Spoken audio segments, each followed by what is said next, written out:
to watch that. So we chat now almost every Friday. And it turns out that I'm very friendly with the rabbi, Austin. Oh. Cool. Now, if you want to, you can, if you hide the non-video participants, it'll make this bigger. Yeah. No, I get pictures. Play around with The that. caregivers sent. She's wonderful. Yeah. she's- I think you'd go into her, click on her specific. Yes. Actually, it's under view. I know. Click on view. I saw that Up in the she corner. sent the thing on Friday. He was. but he Oh, it's was- not there. I thought it was there. We were all making this together. And he knew it by heart. Click on her again. He's really first thing. Oh, hide non-video. Right. Hard, I'm sure it's hard for you. Oh, yeah, it's just. Okay. But as long as he's Okay. happy. It's Yeah. like you got Like he's two happy. stories Yeah, on yes. that thing? Okay, thank you very much. Thank you. Yeah, it's coming from this. This is my first time playing with all this, but so this is a speaker, camera, all kinds of things, and it can track who is speaking so that Oh, the really? people on Zoom at home can follow along with everybody. Oh. Pretty neat. Yeah.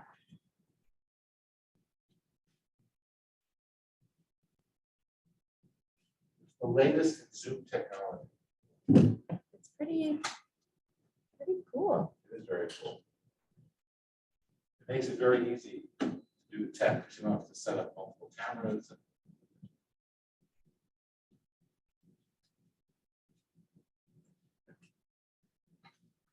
Am I supposed to be sitting here? I think? Wherever you'd like. These are your handouts. We had some printer problems this morning, so we weren't able to do that extra sheet that you had sent. Oh, okay. Well, I brought it. But I can share it on the TV. at Okay, least. good. Now I could repost it. Okay.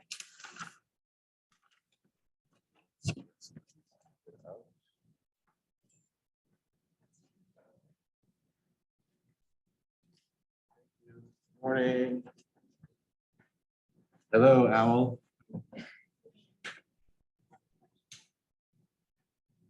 See how that works.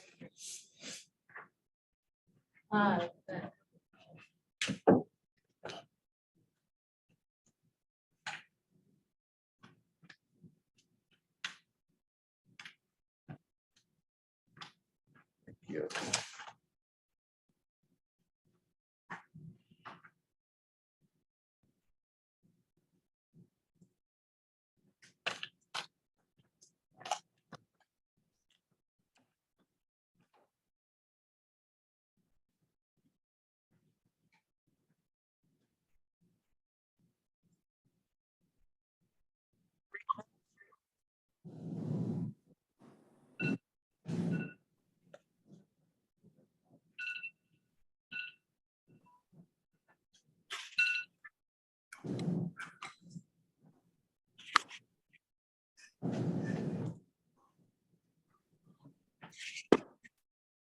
Got some folks on. Good morning, Lydia. Morning. Morning.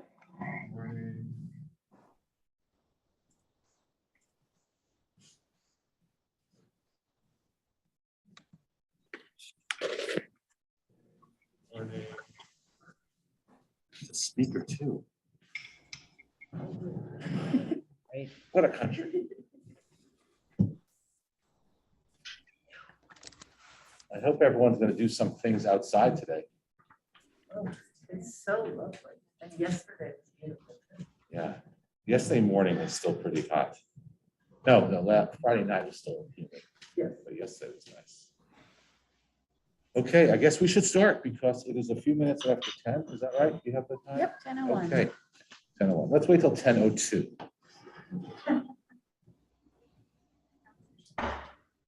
Delightful. And yours? It was nice to be able to go outside and act Yeah. on Shabbat. Yes.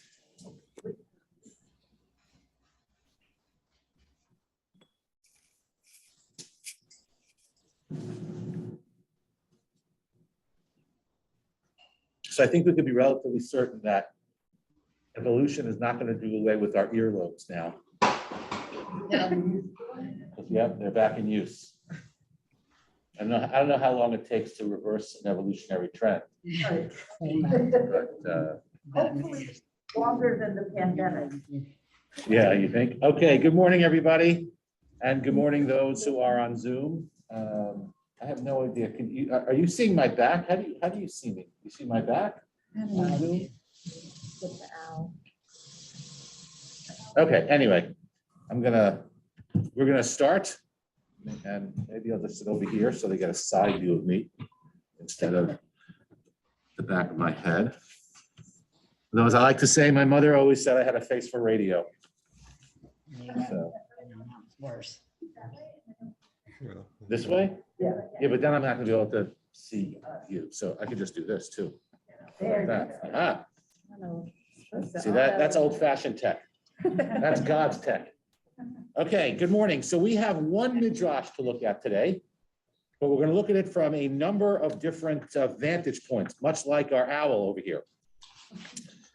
And I don't know if you've ever heard this Midrash. Has anyone ever read or heard of the Midrash of Abraham and the palace, the burning palace? Yes? Anybody on Zoom? No. Have you guys heard the burning palace Midrash of Abraham? No, okay. I just silenced my phone. If anyone else wants to take a few minutes to silence their phone, a second, that would be great. Okay, so let's study this Midrash. And there are two issues related to this Midrash, issues related to translation, which if translated in a certain way, totally change the meaning of the Midrash. Okay, we're going to start with one of them, and hopefully we'll have time for another one. So here we go. Vayomer Hashem el Avram lech lecha me'artzcha. Remember we said last week, and by the way, my COVID test was negative, so that's good. We said last week that one of the hallmarks of a midrash is that it always begins with a pasuk, a verse in the Torah, as opposed to other types of non-legal rabbinic literature like Agadah that you find in the Talmud, that is organized more topically in some collections, and in the Talmud, it's more stream of consciousness. But when it comes to the organized midrashim, it's always based on a pasuk. And here, the rabbis are trying to answer a specific question. This is a big question, which is why Abraham? Right? You ever ask yourself that question? When you read the story of the Bible, there is nothing in Abraham's origin story in the Bible itself that tells us why God chose him. Right? There's nothing in the biblical account itself. That leaves, right, that type of empty space is like rabbinic gold. Right? Because then the rabbis get to fill in the blanks as to why Abraham. Now later in the Abraham story is an indication that he knows that Abraham is going to teach his children righteousness. But at the beginning, when God says, Lech lecha, right, when God says go, which is the moment where we recognize that Abraham is the one, there's nothing there. Abraham's a grown man. He's married already, right? And so we have no idea. And this midrash is going to try to help answer that question. Now, the midrash we did last week also tries to answer that question. Why was Abraham the chosen one? Because he was an iconoclast. He was actually the first literal, right? That's where we get it from, iconoclast. He broke the idols and he recognized that idolatry was foolish. And so God said, oh, I'm gonna go with this guy. So that's one rabbinic attempt to answer the question of why Abraham. This is another one. Okay, here we go. This is a great midrash. God said to Abraham, go forth from your land. Rabbi Yitzchak patach. Rabbi Yitzchak opened, and he said that this verse in Tehillim that we're going to now look at, this verse in Psalms, refers to Abraham. Shim'i bat uri vati aznech v'shechechi amech uveit avich. You can see where Rabbi Yitzchak gets this from. Listen, daughter, look and incline your ear and forget your people and your father's house, which is what Abraham was told to do. Rabbi Yitzchak, Rabbi Yitzchak said the following: Mashal le'echad shehaya over mimakom l'makom. Let's read this with me carefully. Take your pen, circle, underline any element of this midrash that interests you, that raises a question for you. Said Rabbi Yitzchak, this can be compared to a man who was traveling from place to place. V'ra'a bira achat doleket. And he saw a castle, and here I'm translating the word doleket, which you see in the Hebrew is in bold, and in the English is translated as aglow. Okay, that's going to be key for us. So he sees this palace, which is aglow. Now later, we're going to have to go back and try to perhaps retranslate the word bira, which is translated here as palace, but that's going to be for later.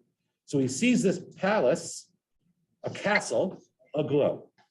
He said, this person traveling around, Amar, Tomar shahabira hazo below man'ik. Is it possible that this castle lacks a person to look after it? Meaning it's aglow, so therefore someone must have lit all these chandeliers. Someone's paying the electric bill for this place, okay?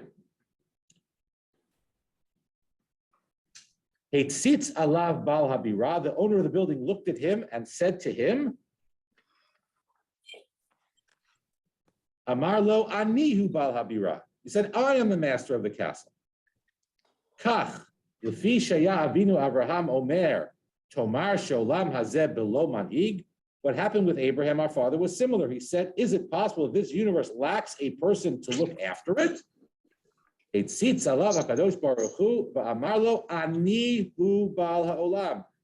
said to him, I am the master of the universe. Meaning God said to him, I'm the one, lech lecha. Now that we've been introduced, you go do my work. Right, so let's just stop here for a second. According to this Midrash, let's flesh it out. Right? What does the bira achat doleket, the castle aglow, represent?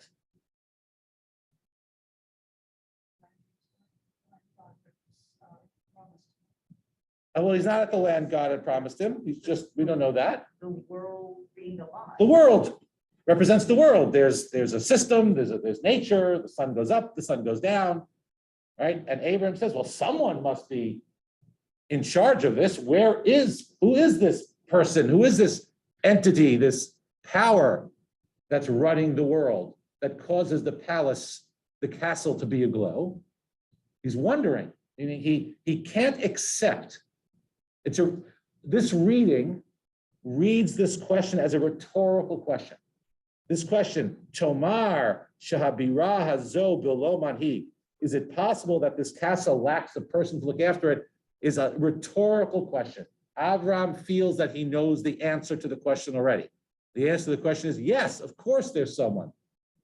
Right? What do we call this in philosophical terms? Is a specific philosophical term for this argument for the proof of God.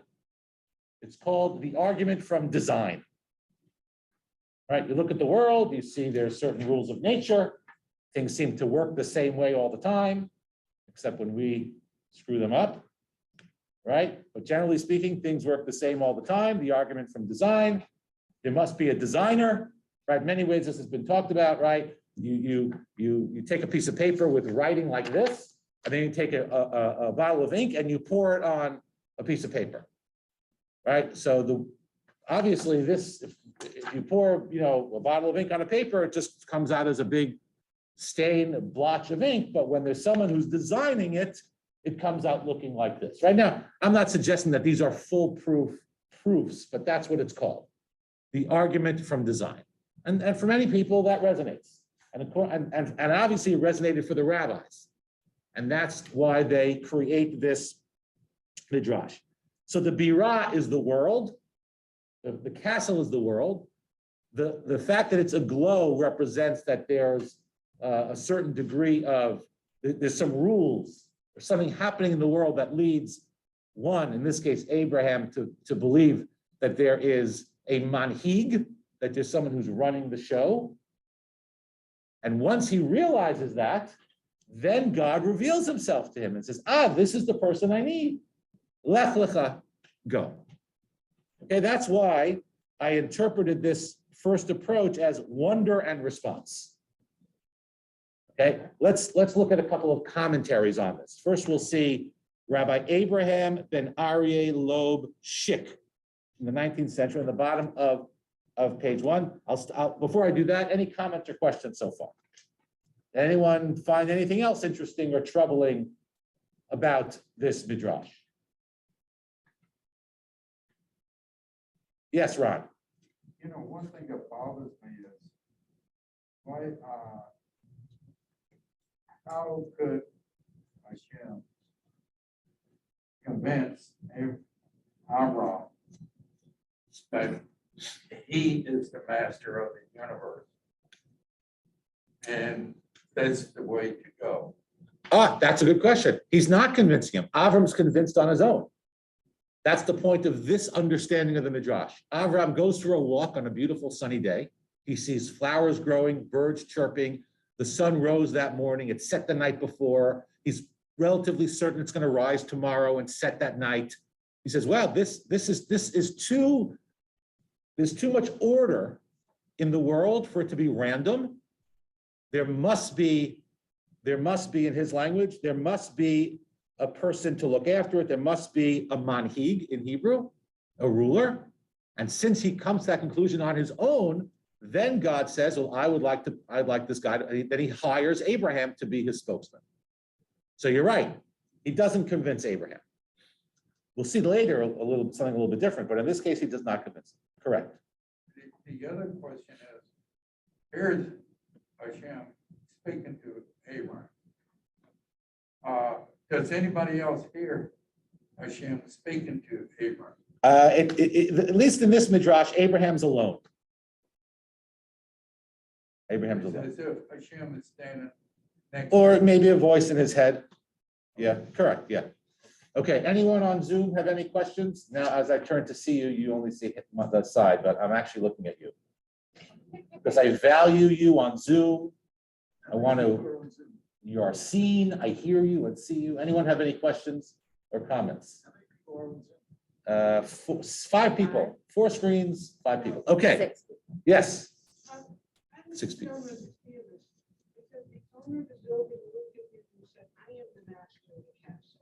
I got it.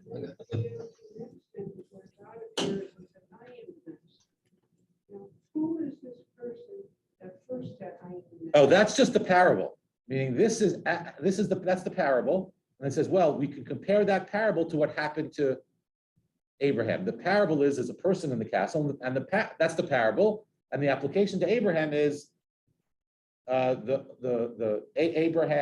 castle is the world. The aglowness of the castle represents the order in the world, and the master of the castle is played by or is God. They're just parallels, but one's a parable, and then the other is the application of the parable. Okay, great. So says Rabbi Abraham ben Aryeh Loeb Schick. This is in Hebrew. I'll read and translate. V'ra'a bira doleket. He sees this aglow castle. Kivar be'aru kol mefarshei haTorah she'akavana b'nimshal. Everyone's already understood that the explanation of this is in the nimshal. That's the second half of this midrash, where the application of the parable. Shehit bonein eich yitachen lihiyot ha'olam b'li manhig. That Abraham looked at the world and said, how could the world be without a leader, a ruler? Umashkia, someone who looks over what's happening. How could there be plenty in the world without a provider, right? If you wake up tomorrow morning and there's an extra $1,000 in your bank, you're gonna wonder who. Someone put it there, right? Someone did it, right? There can't be shefa, there can't be blessing and plenty without a provider. The world does not just exist on its own. Again, this is the argument from design.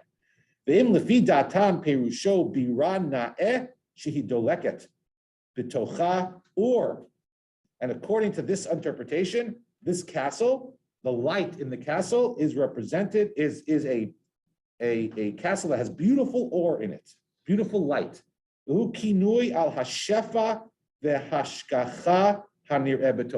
And the light represents the plenty and the bounty and all the wonderful things that the world provides. Therefore, there must be someone who's providing it. Okay. This reading of the Midrash was made famous by Rabbi Abraham Joshua Heschel, who on page 2 writes this. One of Heschel's main themes in his writing is wonder, right? And he, from his perspective, a religiously awake person cannot but go through the world with a sense of wonder. And then his big question to us is, well, what do you do now with that sense of wonder? Okay.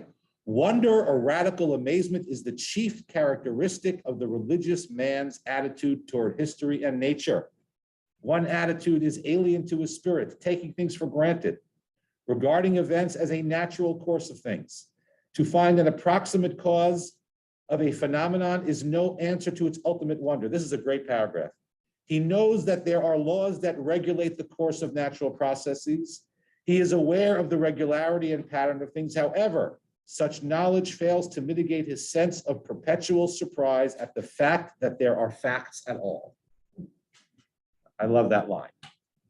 The fact that there are facts at all. Looking at the world, he would say, this is the Lord's doing. It is marvelous in our eyes. And then he goes directly to our Midrash on page 4. How did Abraham arrive at this certainty that there is a God who is concerned with the world? According to the rabbis, Abraham may be compared to a man who was traveling from place to place and he saw a palace full of light. Is it possible that there is no one who cares for the palace? And he goes on to quote the rest of the Midrash, right? And so therefore, Abraham's response to the world is wonder or radical amazement. And his answer to that is his belief that there must be someone in charge. Thus, next paragraph, it is not a feeling for the mystery of living or a sense of awe, wonder, or fear, which is the root of religion, but rather the question what to do with the feeling for the mystery of living, what to do with awe, wonder, or fear. Meaning it's easy, says Heschel, to be in awe of the world, but then what do we do with it? That's ultimately Heschel's question. Thinking about God begins when we do not know anymore how to wonder, how to fear, how to be in awe. For wonder is not a state of aesthetic enjoyment. Endless wonder is endless tension, a situation in which we are shocked at the inadequacy of our awe, at the weakness of our shock, as well as the state of being asked the ultimate question. And you could read on more from this. This is all from Heschel in God in Search of Man. Okay, so that is approach number 1, wonder and response. The castle, the building is a castle. The owner is God. The glow is the world full of goodness. Abraham rhetorically says, well, is there no owner? Meaning, of course, there's an owner. And that's why God's impressed with him. And that's why God chooses him. Okay? Does anyone not like that reading of the Midrash? Okay. Yes. I must have got something wrong because I thought that actually Hashem offered it to others first. That's not so. You are referring to a Midrash that refers to a later event before God gave the Jewish people the Torah. He offered it to different nations first. This is actually something different. What's interesting here is that according to this Midrash, there was something special about Abraham, right? In the Bible, we know nothing special about Abraham. In fact, Noah is called a tzaddik. Noah is called the righteous person. Avram is not. And Noah ends up not being the guy. Avram is the guy. We don't know why. So the rabbis want to fill in the blanks. And here's one reason. So it wasn't that he was particularly righteous, but he discovered God. God did not discover Abraham. Abraham discovered God. And then God drafted him. Yes. So Abraham had to realization that there was something greater than himself.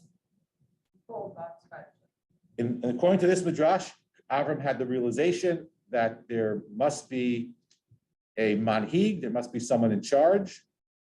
And then God saw he was worthy, correct? And he was really different because everybody else thought, oh, it's the sun, oh, it's the moon, oh, it's this or Right, that. if we look at last week's Midrash, correct, and we combine it to this one, we get a fuller picture.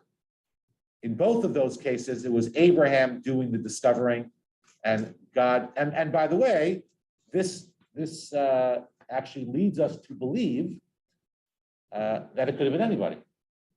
Right? There was nothing special about Abraham until there was something special about Abraham. Had a guy named Frank discovered this, it would have been Vayomer Hashem El Frank, left from the art. All right. I mean, God was just waiting for someone to pick up on this, and that was going to be the person. Yeah. So I turned the page, but before that, I was going to ask you, I thought Doleket means like to light something on fire. like Okay. on Kachne Road. Great. All right. Let's go on. Let's hold that thought. We'll take two more comments, then we're going to go on. Yes. You reminded me of a scripture. It's not in the Torah. I think it's in the Torah. I can't remember where, but there is a scripture that says something like that Hashem's eyes is looking to the world to see to whom he would be good to, or something like that. Okay. Like Right. he's looking to be. Right. At some point in history, I guess once Abraham was chosen, then the rest of us get dragged along for the ride. Right. But at that moment, it was sort of open who was it going to be. Okay. Yes. One thing that has always puzzled me is Abraham discovers Hashem.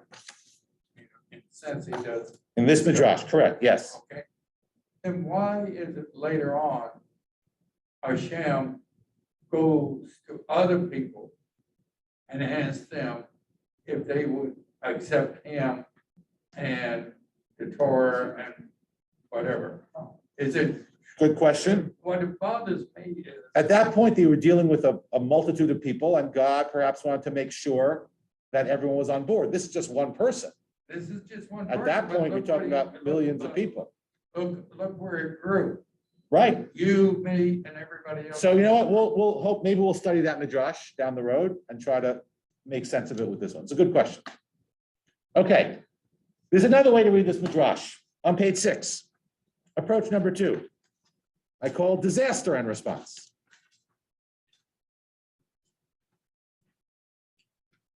Same Midrash, however, you see that the word doleket is now translated as in flames.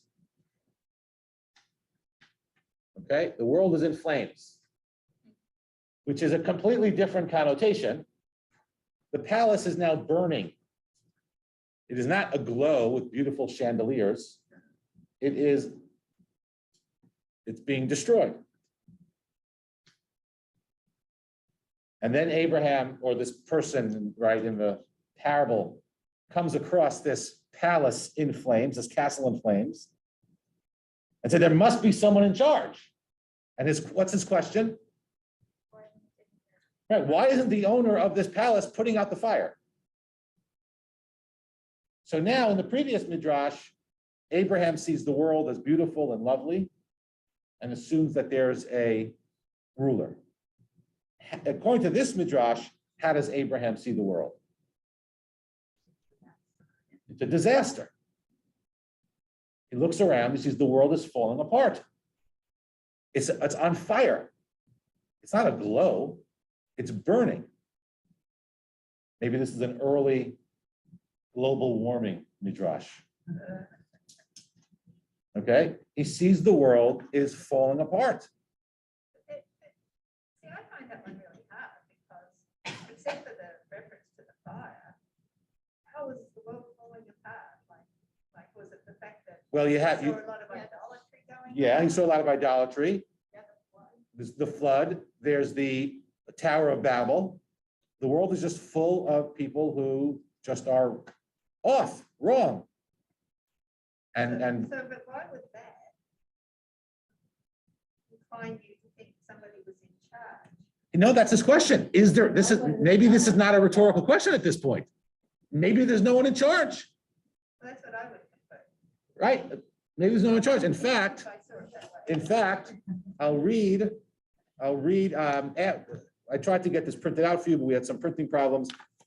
There's an article by a professor, this is just amazing. If you want, you can email me after the class, I'll send it to you, by Paul Mandel, Department of Hebrew Literature at the Hebrew University of Jerusalem. An article on this Midrash. And he, well, let's see this first, then we'll come back to Mandel. According to this Midrash, Avraham sees and we're going to hold on to Eli's approach for a second. Avraham sees the world aflame, and he says, well, where is the owner? And why isn't the owner putting out the flame? Okay? And Rabbi Abram Joshua Heschel, elsewhere in the very same book, where he first translated the word doleket as aglow, now translates it as in flames. In fact, I'll show you, quickly turn back to page 5.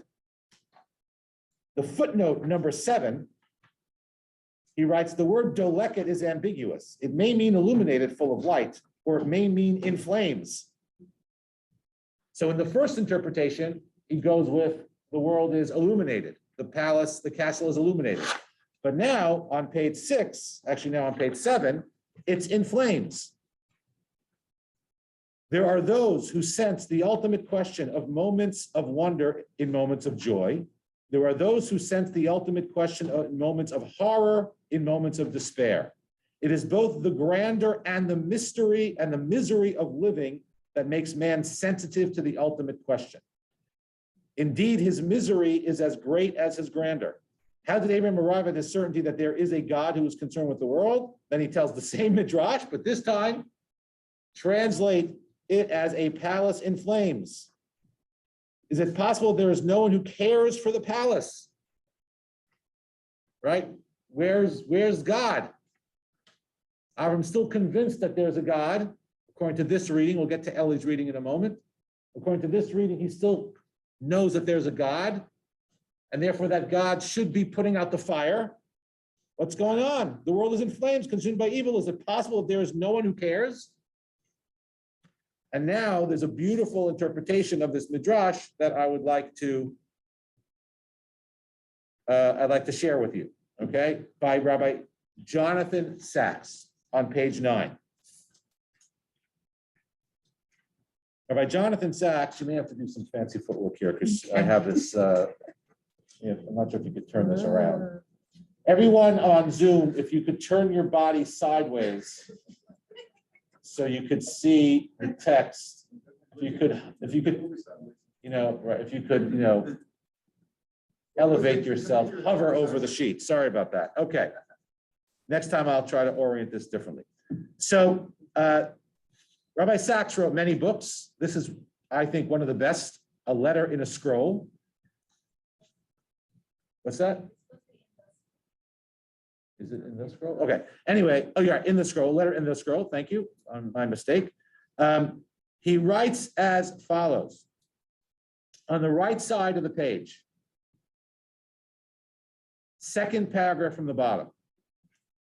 If this is so, and I have interpreted the Midrash correctly, then Judaism begins not in wonder that the world is, but in protest that the world is not as it ought to be.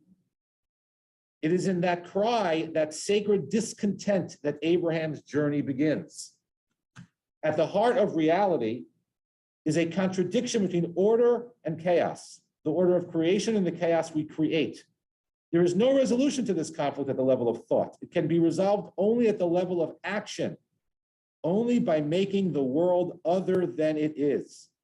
When things are as they ought to be, then we have reached our destination. But that is not now. It was not now for Abraham, nor is it yet for us. And he goes on to explain the Midrash. The easy answer would be to deny the reality of either God or evil. Then the contradiction would disappear and we could live at peace. I mean, that's Abraham's problem. If there's a God, how come there's evil? So you could say, no, there's no God, which explains why they're evil. Or there's no evil, everything makes sense in the long run. There's no evil, which also, I personally believe, is also not Jewish. Because there are things which are bad and we're supposed to fix them. So you can't, says Rabbi Sachs, deny either. Then the contradiction will be to disappear. But to be a Jew is to have the courage to refuse easy answers and to reject either consolation or despair.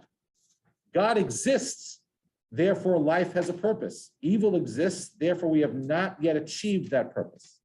So how do we explain this Midrash? Judaism is a uniquely restless faith.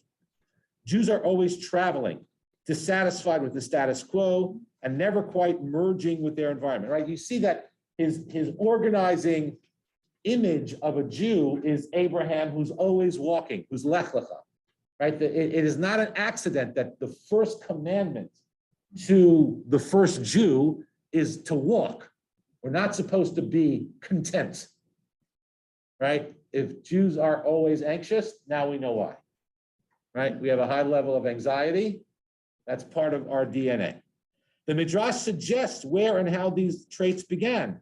For Judaism, faith is cognitive dissonance, the discord between the world that is and the world as it ought to be. That tension has been the energizing mainstream of Jewish life from the time of Abraham to today. What haunts us about the Midrash is not just Abraham's question, but God's reply. He gives an answer that is no answer. He says, in effect, I am here, right? We go back to the Midrash. Abraham sees the palace burning and says, there must be someone. And what does God say?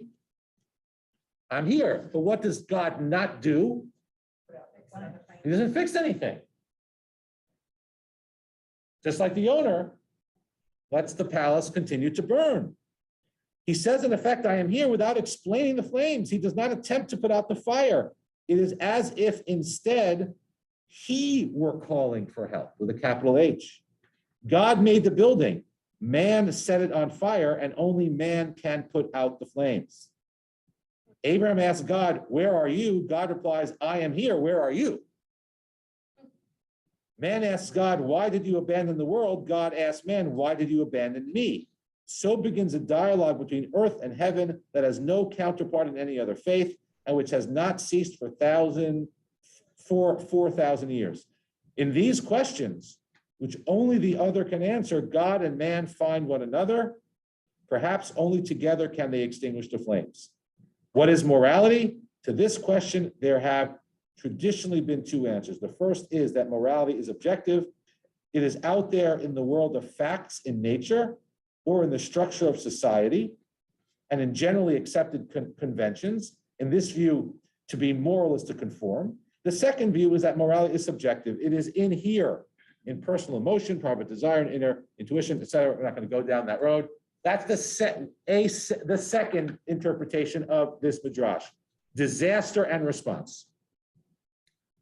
Now, this is challenging, right? Because it puts out there for us in plain terms that God will, generally speaking, not step in. That the era of God stepping in, right? The rabbis are writing this in their time after the biblical period, after we no longer have outward miracles for God to step in. God does not step in, this Midrash is telling us. He's there, I'm here. And now, according to this Midrash, why does God choose Abraham? I think it adds a layer. Because he notices the problem. He notices the problem, right? But this is also like Judaism as starting from a place of social justice. Do you know what I mean? The world has problems. It's our obligation to do something about it. Correct. Yes, that's precisely what's going on here. And not only that, but God is not going to do something about it. And basically God's saying, don't blame me now if the world falls apart. I created the world, right? The Gan Eden, that was perfect. Right. You guys are messing it up. You started the fire. With respect to Billy Joel, we did start the fire. Right. Okay? And therefore we have to put it up. Okay, question, I'm not gonna turn around. If There's I, a comment on it, yeah. a comment.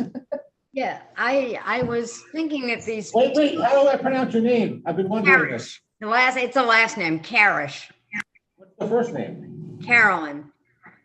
Oh, it says something different on your box. Yeah, Okay, it's a little witticism, but all right. I see Marriage, that okay. I see the two as working, the two explanations as a perfect combination in that in Midrash 1, that we're charged both in recognizing the absolute wonder that is the world so that we can recognize when the world is on fire. And you Okay, have to. beautiful. Yes, that's fantastic. Right, it still leaves us, however, with the full responsibility. And we're Right. not allowed to say, right, we're not allowed to say, well, God is gonna take care of it. Right, this is the story of the man who comes to ask his girlfriend's parents if he could marry her. And so the future father-in-law says, do you have an education? Well, no, God will provide. Well, do you have a job? Well, no, God will provide. And how do you expect to maintain my daughter in a fashion to which she has been accustomed? Well, God will provide. And the boy leaves, and the wife turns to the husband and says, this guy's a bum. I hate him. And the father says, I love him. And the guy says, well, why do you love him? He says, well, because he thinks I'm God. So, the notion, this idea of God will provide, it just doesn't, according to this Midrash, it's just not happening. Okay? That's approach number 2. Now we have some sub-approaches to each of these approaches. Okay? So the first one, they're both in this article from Mandel. The first one, I don't think Beth Yeshurun got, so I will read it out loud. And again, please feel free to email me, and I will send you the entire article. The first one suggests the following, and it's all based on a very sort of scholarly read and careful understanding of the words. This first approach also says the word, the word doleket, he says, if you look at other places in rabbinic literature where that root is used, right? Hebrew language is based on roots. Words are based on roots. Dalid Lamed Kuf, he says, in rabbinic literature, never means a glow. It always means burning. We're going to light the Hanukkah candle soon. Lahadlik ner shel Hanukkah. We will light with a flame the Hanukkah candles. On Shabbat, lahadlik ner shel Shabbat. It always is about a flame. It's never about a glow. That's or. That's a different root. Aleph, Vav, Resh. So he says it's not really, it's wrong. I just put it bluntly. It's wrong to translate the way we translated that first, that it's a glow. It's on fire. And then he says as follows.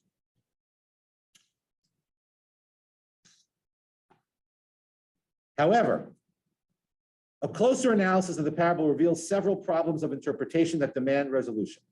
It will be noted that the parable includes an element that does not easily fit the interpretation given above. The conflagration in the birah, in the castle, would seem to indicate that there is indeed no one minding the birah.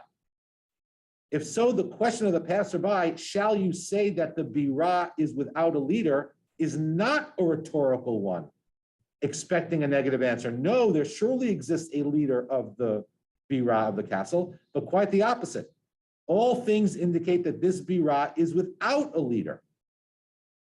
This reading is the better one, philologically, since in all similar occurrences, the term tomar, if you go back to the Midrash, on page 1, and you look at the third line, the third word from the end, tomar, right? That is rabbinic hint for a non-rhetorical question. Meaning when that word is used, says Mandel, it's it's introduced as a real possibility. Amar Tomar Shabira Hazo Beli Manhig, said the passerby and Abraham, right, in the parable and in the explanation of the parable. It's possible that this world has no leader. It's possible that this palace has no owner, or that it has the owner has abandoned it. That Abraham is really, for a moment, contemplating the possibility that God created the world, because someone built the palace, that's for sure. And someone created the world, that's for sure, but now said, I'm out. Right? And then God says, no, you got it wrong. I'm here. Right? That's what he says. Shall you say that the Birah is without a leader is not a rhetorical one. All things indicate that this castle is without a leader. This reading is the better one philologically, since in all similar occurrences, the term tomar, that word I just talked about, at the beginning of the clause is always taken as a serious possibility by the speaker and is the cause for fear or consternation on his part. The parable would thus imply that Abraham considered the absence of God as a distinct possibility. Boom. And so therefore, why does God choose Abraham?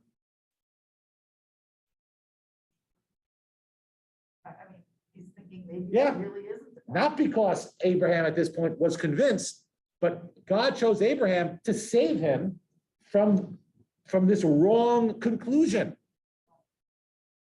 God appears to Abraham, not because Abraham recognized God, but because Abraham was now actually doubting whether God had abandoned humanity. Right? So this is sort of B, subpart to B, right? We're going to translate the word doleket as the world is on fire. According to Heschel and according to Rabbi Sachs, the world is on fire and the owner is there and is just telling us it's our responsibility. And God and Abraham knows that that it's a rhetorical question, that God is there, but he's wondering why the owner isn't putting out the fire. According to the second interpretation, Abraham's not so sure. It's definitely on fire. There definitely was someone who built the palace. There definitely was someone who created the world, but that person seems to have abandoned the world. And that's why God appears to him. And by the way, this is not as heretical as you may think it is, right? Because one of the commentaries in the classic printing of the Midrash says that, yeah, this is maybe what Abraham thought, and God reveals himself in order to say, no, this terrible world, that's the way I want it. I'm still here, I haven't abandoned it. Okay, so that is a completely different read of Abraham. Okay, 2 questions. Yeah. I feel like this first line that we didn't talk about so much, traveling from place to place, kind of like fits in with this last read better because it sounds like he's adding to it. Excellent.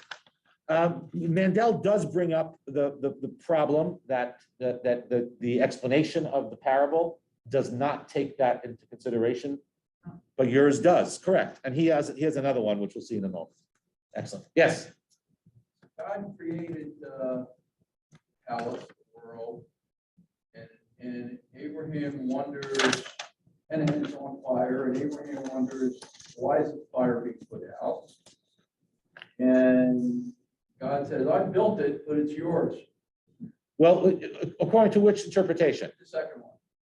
Not 2B, just 2.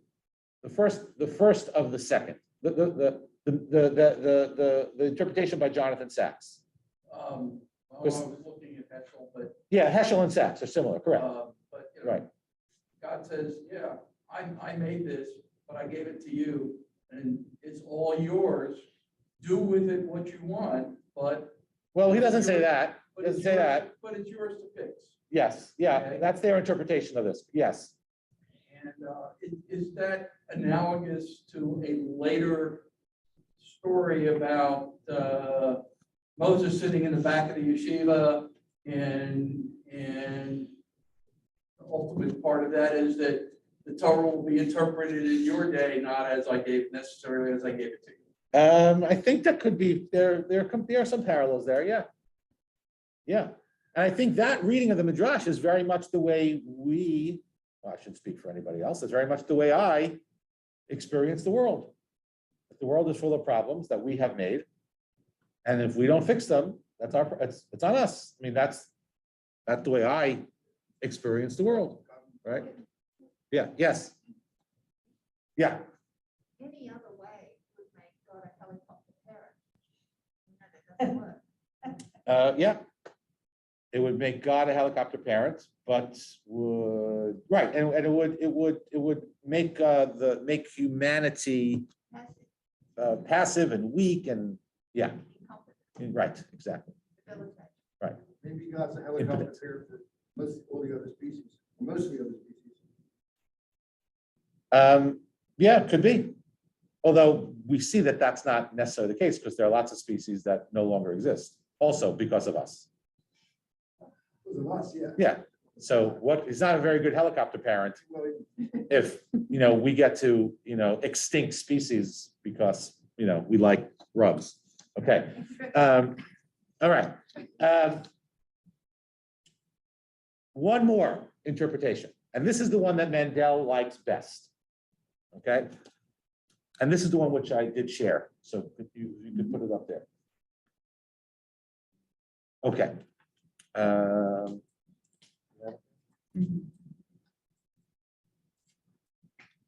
Okay.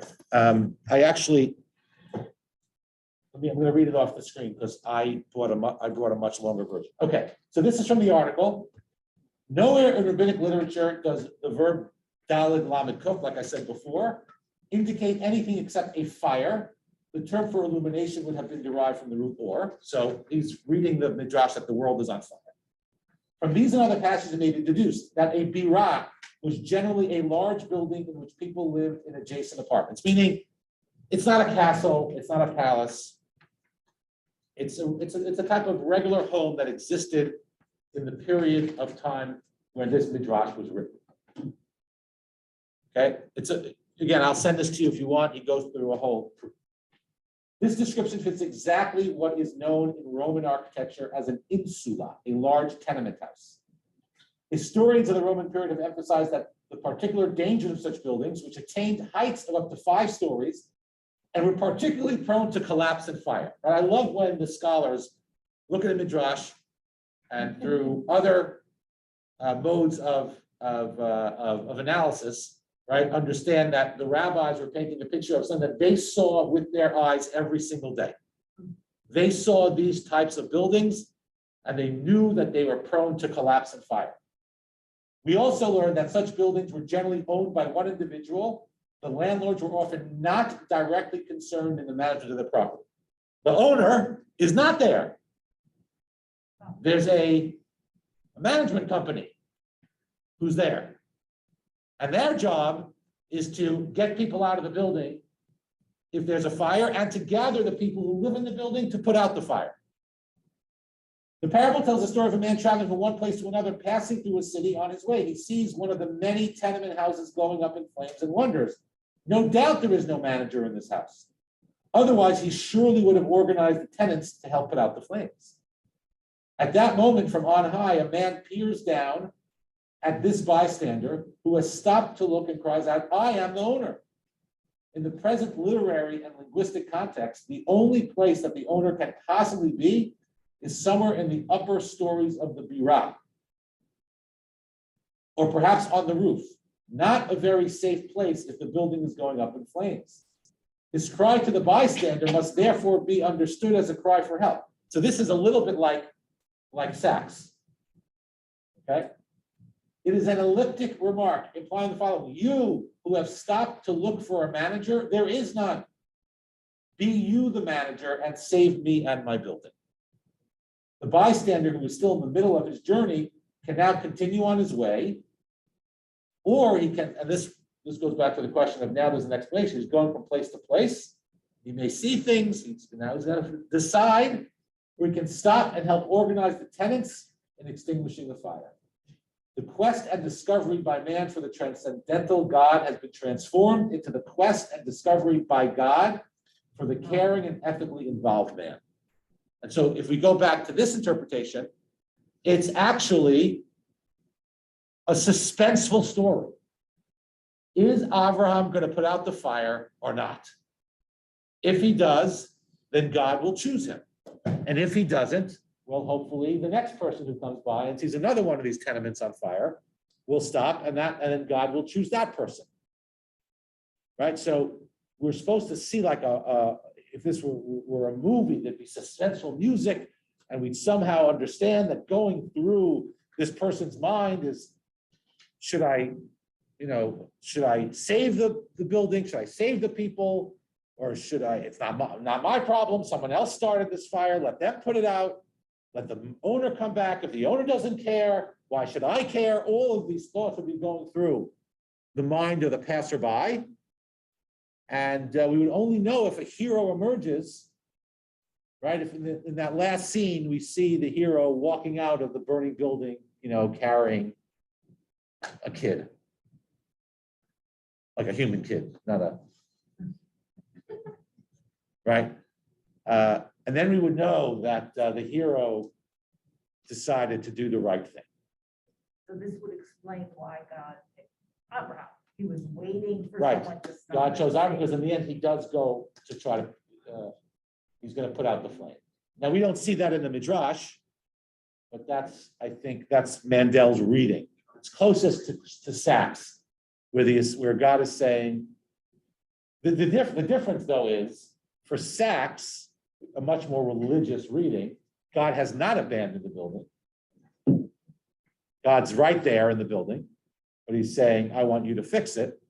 In the second reading, God is not there, has left a manager in charge. The manager needs help. And so Abraham has to step in or not step in. So we have this one small midrash, 10 lines, not even, right? And we have seen 4 different interpretations of it based on either how you translate the word doleket, whether it is aglow or on fire, and also how you translate birah. This last understanding, translate birah as one of these tenement buildings, which leads Mandel to interpret things a little bit differently, although with some similarities to Rabbi Sachs. Okay, those are the readings I wanted to share. Any last comments or questions or thoughts about this? Should we vote to see what people like best? So we had 4 readings. If you want to write them down, what they are, so we could vote. Number 1 was the palace is aglow. The world is cotton candy and jelly beans. But now you can't skew the vote this way. And there must be someone who has given us all of this plenty. I don't believe so. And therefore, and Abraham recognizes that, and that's why God chooses. That's number 1. Number 2, the world is in flames, right? The world is in flames, and therefore the world is in flames, and the owner of the palace is there, but is saying, I didn't start this fire, you did, and so therefore you should fix it. Right? That's we'll call that Rabbi Sachs. Now, Rabbi Sachs is both. The Sachs interpretation that Sachs interpretation is both beautiful and. no, creation was beautiful, but currently not so much. Right? Creation was beautiful, but now not so much. Okay. He blends. No, that was the Karish family. They blended it. Okay. Then we have the interpretation, the other interpretation by Mandel, that says that maybe at one point Abraham is actually entertaining the possibility that even though God created the world, he actually has abandoned it. And the reason why God has to speak to Abraham is to correct him, to disabuse him of that wrong understanding of the world.